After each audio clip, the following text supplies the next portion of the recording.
jueves de Claudinete, como me ha encantado llamarle, a estos jueves de nombramientos por tandeo. Y lo bonito de este en particular es que esperábamos un nombramiento. Llegaron dos nuevos al menos.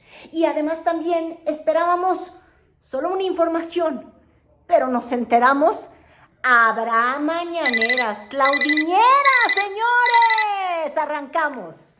Estoy complementando el equipo de presidencia. Recuerden que hace muchísimos años había una Secretaría de la Presidencia, ¿se acuerdan? Todo eso se fue disminuyendo. Cuando llega el presidente Andrés Manuel López Obrador, compacta la Presidencia de la República, desaparece el Estado Mayor Presidencial y nosotros estamos también reorganizando algunas de las áreas de la Presidencia de la República.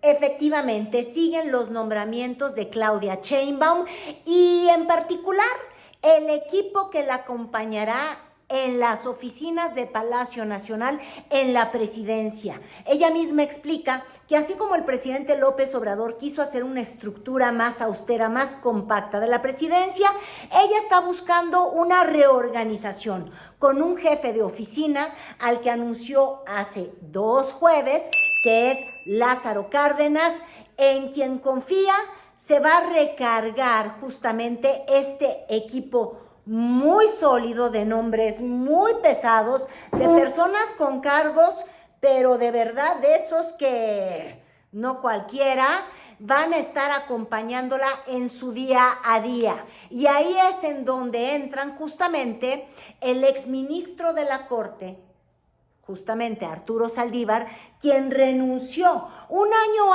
antes de terminar su encargo en la Corte para llevar a cabo este encargo de Claudia, las reformas propias, pero sobre todo, al parecer, las de López Obrador, la de la Corte, la elección de jueces. Escuchen. Al ministro Arturo Saldívar, que ustedes lo conocen, que es pues un abogado constitucionalista, egresado de la Escuela Libre de Derecho, doctor en Derecho por la UNAM y recientemente presidente de la Suprema Corte de Justicia, tiene un currículum muy extenso. Él va a ocupar el cargo dentro de Presidencia como coordinador de política y gobierno, que es un área que existe actualmente. Él nos va a ayudar mucho porque además le va a dar seguimiento a las reformas constitucionales, particularmente a la reforma del Poder Judicial, obviamente con la autonomía que eso significa, pero es… Buenos días, quiero agradecer enormemente a la presidenta electa de México, Claudia Sheinbaum. No tenga duda, presidenta, que pondré todo mi empeño, trabajo y dedicación para servirla y servir en su proyecto y a través de eso servir de la mejor manera al pueblo de México. La presidenta me ha instruido para que me coordine con el jefe de la oficina de la presidencia, con la secretaria de Gobernación y con la consejera jurídica del Ejecutivo Federal, quienes entrarán a ejercer sus cargos el 1 de octubre, para dar seguimiento a todo el proyecto de reformas constitucionales de la próxima administración, de manera muy particular la reforma judicial, que requiere una instrumentación y un seguimiento muy intenso. Y entonces, como les digo yo, así como López Obrador tuvo en gobernación a una exministra de la Corte, alguien que representara la toga y pues obviamente la trayectoria de semejante encargo, Claudia repite, pero con el ministro Saldívar, y el ministro Saldívar va a ser cercanísimo, va a estar en Palacio Nacional, pero ojo, le dejó dicho, y también él mismo lo replica, tratar con la secretaria de Gobernación, es decir, con Rosa Isela Rodríguez, con la ex fiscal Godoy, quien va a ser la encargada jurídica, y también con Lázaro Cárdenas. Va a ser un trabajo de 4. Y el primer objetivo, esa reforma constitucional, pero 18 más que al menos están en esta fila y que son los guardaditos del presidente López Obrador, que aunque estará ahí en Palenque, Chiapas, va a estar presente a la hora de que se desarrollen estos trabajos, pues sí, desde septiembre y en octubre, ya con la presidenta Claudia Sheinbaum. También para las iniciativas que ya están presentadas, pero de manera muy destacadas las que se van a ir presentando una vez que la presidenta tome protesta y empiece a ejercer propiamente su cargo. Trabajaré con tesón, con lealtad a México, con lealtad a la presidencia, en coordinación con mis compañeras y compañeros, y estoy... Ese fue por el lado de la secretaría, o más bien de la coordinación ya existente que conocíamos. Pero, ojo, otro nombramiento en una coordinación que va a encargarse de la atención ciudadana y del trato, obviamente, con el pueblo, como dice Leticia Ramírez, quien se ha desempeñado hasta ahora como secretaria de Educación Pública, con resultados muy, pero muy más o menos, porque como ustedes podrán recordar, arrancó justamente hablando de la reforma educativa, de los contenidos que tendría esta reforma del presidente López Obrador, o de estos cambios en los libros de texto, y pues su primera entrevista, un desastre con Daniel de Iturbide, cuando le pregunta específicamente en qué consistía el nuevo programa educativo, y ella simplemente no supo responder. Y luego el último y más reciente, pues, encontronazo, digamos, con quienes creen que debe de evaluarse y darse seguimiento por la ONU, por el programa de las Naciones Unidas, que evalúa en dónde está la prueba PISA, básicamente, en dónde está la educación en nuestro país. Y como ustedes sabrán, dijo que sí nos iban a evaluar, pero luego las condiciones llevaron a que no se pudo evaluar en el inicio del programa piloto a las escuelas de nuestro país, porque no se cimentaron las bases para facilitar este proceso. Pero esto es lo que ella dice, que a ella lo que le importa es primero los pobres, y agradecerle profundamente a su maestro, el maestro López Obrador, a que así no nos lo conocíamos. Gracias, maestro. Gracias, presidente. Es un honor estar con Obrador, y será un honor estar con Claudia hoy. Leti Ramírez, cuya actual secretaria de Educación Pública, compañera del movimiento desde hace muchísimos años, le he pedido a ella, y estoy muy contenta de que me haya aceptado, ser la coordinadora general de Asuntos Intergubernamentales y Participación Social. Ella va a incorporar varias áreas de presidencia que existen ahora, desde logística, ayudantía, todo lo que tiene que ver dentro de la propia presidencia, pero además atención ciudadana, donde ella ya estuvo, y va a ayudar. Y ahí mismo también Claudia Sheinbaum aprovecha para ahora sí, con bombo y platillo, presentar a quien va a ser su secretario particular, alguien de todas sus confianzas, y además, aparte de que ya presenta, pues no creo que para los medios, todo el mundo quien ha estado cerca de Claudia Sheinbaum lo conocía desde entonces, a Carlos Augusto Morales, pero bueno, hace una breve introducción. Cuenta que junto a César Yáñez, que todavía no ha sido nombrado en la estructura que va a acompañar a Claudia Sheinbaum, ella comparte que junto a Yáñez justamente fue quien trabajó durante toda la campaña cerca de ella, en su agenda, en estructurar su oficina, su trabajo, la logística y todo esto que es de suma importancia. Y para pistas quizás, ella dice que faltaba todavía nombrar a quien va a ser el coordinador de asesores. Ahora, con un jefe de oficina que es Cárdenas, yo no sé bien cómo podría ser distinto el coordinador de asesores, pero habrá que esperar, y el coordinador de comunicación social, que yo creo que ahí quizás van a surgir estos nombres, como el de César Yáñez o gente que la ha seguido tan cercanamente en medios, como la propia Paulina Silva, quien se ha encargado de todos los contenidos de Claudia Sheinbaum, la graba en el auto, la ha seguido y le creó este perfil de TikTok súper exitoso y mucho más cercano a la población de los jóvenes, pues sí, con una doctora bastante dinámica, simpática y que claro que le importa a Sheinbaum.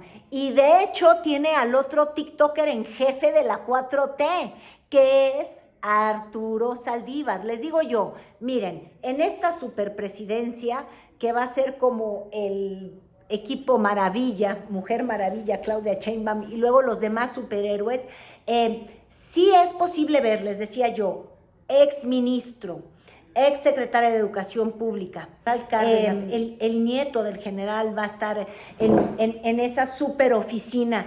Entonces, muy relevante, y hablaba yo de esta necesidad de contacto con los jóvenes. Ya dijo Leticia, la secretaria, Leticia Ramírez, que ella va a hacerse cargo de este puente con el pueblo de México o con la gente de a pie. Y luego está la gente de redes. Y ahí quizás el más efectivo en esa comunicación ha sido Arturo Saldívar. Uno se mete a su perfil de TikTok y es muy simpático que alguien quien es tan serio y tan así, gruñón y demás, explotó un poquito esa imagen para convertirse en una figura muy viral. Tiene más de 1 millón de seguidores, más de 19 millones de likes, que es una barbaridad, y estuvo a lo largo de la campaña en distintas fases, pues sumándose al apoyo y a la comunicación de Claudia Sheinbaum. Ustedes pueden ver algunos de estos TikToks y les digo yo, en esta mezcla de ministro gruñón, pero también el ministro que más adora a Taylor Swift, que fue a los conciertos y que logró todos estos contenidos muy viralizados. Estamos a nada de la elección del 2 de junio. Antes que cualquier otra cosa, no olvides ir a votar. Tienes la oportunidad. Queremos la democracia. ¿Qué necesitas para votar este 2 de junio? Primero, ve dónde está tu credencial del INE, guárdala bien. Luego pasa que la comunidad académica, Estamos en Una de las yo reporto llaves. Para ello, otra cosa, mañana la brecha salarial. el INE no se... Nosotros. ¿Y cómo logras? Les espero en el próximo capítulo de Diálogos de la A a la Z, en donde no podemos meter. ¿cuáles son las líneas más importantes de tu administración cuando eres fiscal? Fue una... No solamente fue jueves de Claudinete, les decía, también ya tenemos noticias. Uno, no va a ser Claudivespertina, serían claudiñeras, mañaneras para Claudia Sheinbaum. Chainviñeras, ¿cómo vamos a empezar a llamar este nuevo modelo de comunicación? Lo que hizo ella fue mostrar una encuesta. Bueno, primero se le deslizó la aprobación presidencial, ¿verdad? Por si el presidente necesitaba un cariñito, toma esta de Mendoza Blanco. 83% de aprobación para el presidente Andrés Manuel López Obrador. Adelante.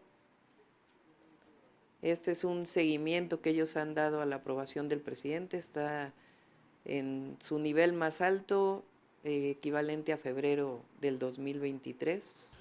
Y después de ese cariño al presidente López Obrador, déjeme decirle que pues también aprovechó para decir que 33% de la población votó porque continúe de manera diaria la mañanera y más de una vez por semana 25.9. Si uno sabe sumar, pues la mayoría de los mexicanos quiere un ejercicio de información casi a diario, recurrente. Entonces, este es el primer resultado que ella presenta. Le gustaría que la presidenta realice conferencias informativas Diario, 33.1%. 2 veces por semana, 25.9%.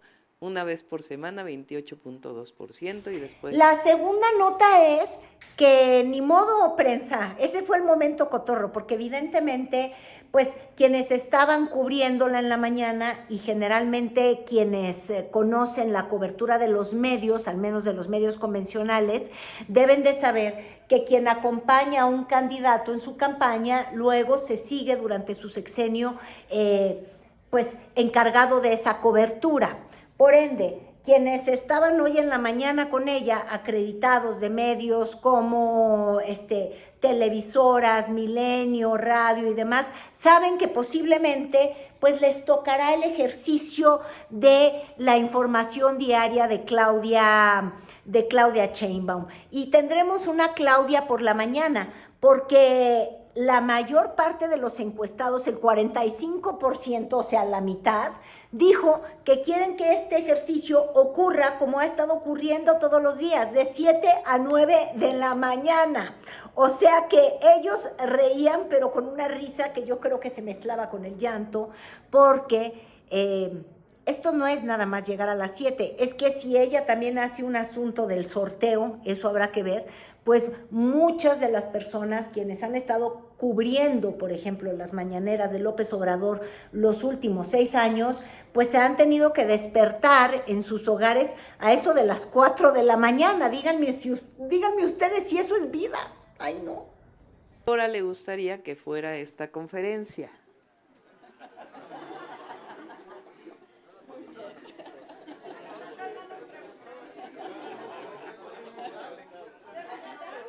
A ver, Paulina, vamos a hacer una encuesta a todos los compañeros y compañeras. Le toca, vamos, terminando esta conferencia, hacemos unos papelitos, una urna, y les ponemos a qué horas les gustaría que fuera la mañanera, la vespertina, la nochera. Bueno, entonces, a la población en general, al pueblo de México, hay que preguntarle a Juan Carlos si fue mayores de 18 años los encuestados, a ver si nos dice. Entonces, entre 7 y 9 de la mañana, 45.1%. Entre 9 y 11 de la mañana, 11.6%. A mediodía, entre 12 y 2 de la tarde, 6%. Por la tarde, entre 4 y 6 p.m., 8%. Y por la noche, entre las 8 y 10 de la noche, 29.3%. Otra información es, y Claudia, ¿vivirás en Palacio? Pues ella dice que tiene sus ventajas, así lo dijo, pero ojo, ella respeta a la mitad del matrimonio, porque ustedes saben, a Palacio se muda obviamente la presidenta electa o no sé a dónde, y la cuestión es que Jesús también tendría que decir si quiere ir al centro histórico a despertar cada mañana, y con él lo está consultando. Tiene sus virtudes, digamos, vivir en Palacio, sus ventajas. Desde que estás, si tenemos pues la reunión de las 6 de la mañana del Gabinete de Seguridad, pues evidentemente no tienes que moverte, estás ahí mismo. Es decir, el espacio donde vives es el mismo lugar en donde se desarrolla una buena parte de tu trabajo. En términos prácticos, y también tiene su función el vivir en Palacio. Entonces estamos todavía pues platicando con, obviamente, mi esposo. Y básicamente en eso estamos, en la información de Claudinete.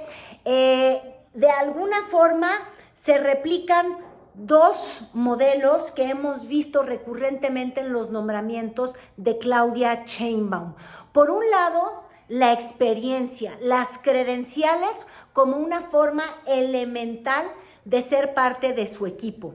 Ahí estaría justamente a Arturo Saldívar, quien ya fue ministro, quien fue presidente de la Corte, quien tiene una trayectoria impecable y quien además tiene esta otra condicionante elemental, que podría ser parte del segundo piso de la transformación. Si algo caracteriza la formación del ministro o exministro Saldívar, es el abiertísimo enfrentamiento que ha tenido a lo largo de los años con Felipe Calderón. El ministro Saldívar incluso cuenta como cuando él decide, porque él llega a la corte efectivamente nombrado por Felipe Calderón, pero cuando llega el momento de hacer el análisis en la corte del caso de la guardería ABC, de los niños que fallecieron de manera horrible, atroz, en un incendio en Sonora, en el que no solamente se vio involucrado un gobierno local priista, sino rebotó directamente a Los Pinos de Calderón, porque la prima de Margarita Zavala era dueña de esta guardería, y dos, se juzgó duramente a Molinar, panista, eran gobiernos panistas los que estaban al cargo, obviamente, del IMSS. Pues ustedes comprenderán que la decisión del ministro Saldívar de decir que había responsabilidad hasta el más alto nivel, lo convirtió en un perseguido, así lo ha denunciado él, de Felipe Calderón, intimidado por Calderón, incluso hasta amenazado por Calderón. Entonces, en ese sentido, Saldívar representa esto, lo anti-Calderón, segundo piso de la Cuarta Transformación, obviamente, y las calificaciones, las credenciales. Y luego, por el otro lado, la otra forma en la que de alguna manera hemos visto los nombramientos de Claudia Sheinbaum, ahí sería Leticia Ramírez, quien estuvo en la vida sindical de nuestro país, con un paso por la Secretaría de Educación Pública, yo al menos diría que lejana a los resultados, pues, o sea, cuando no hay evaluación en el sector educativo, pues difícilmente puedes decir qué es lo que pasó con la educación en México después de la pandemia. Pero con esta otra valoración que ha sido importante en los nombramientos de Claudia Sheinbaum, y formó parte del gobierno del presidente López Obrador, y se queda entonces en el gabinete, ya no como secretaria de Educación, pero cercana a la oficina de la presidencia. Así, este jueves de nombramientos.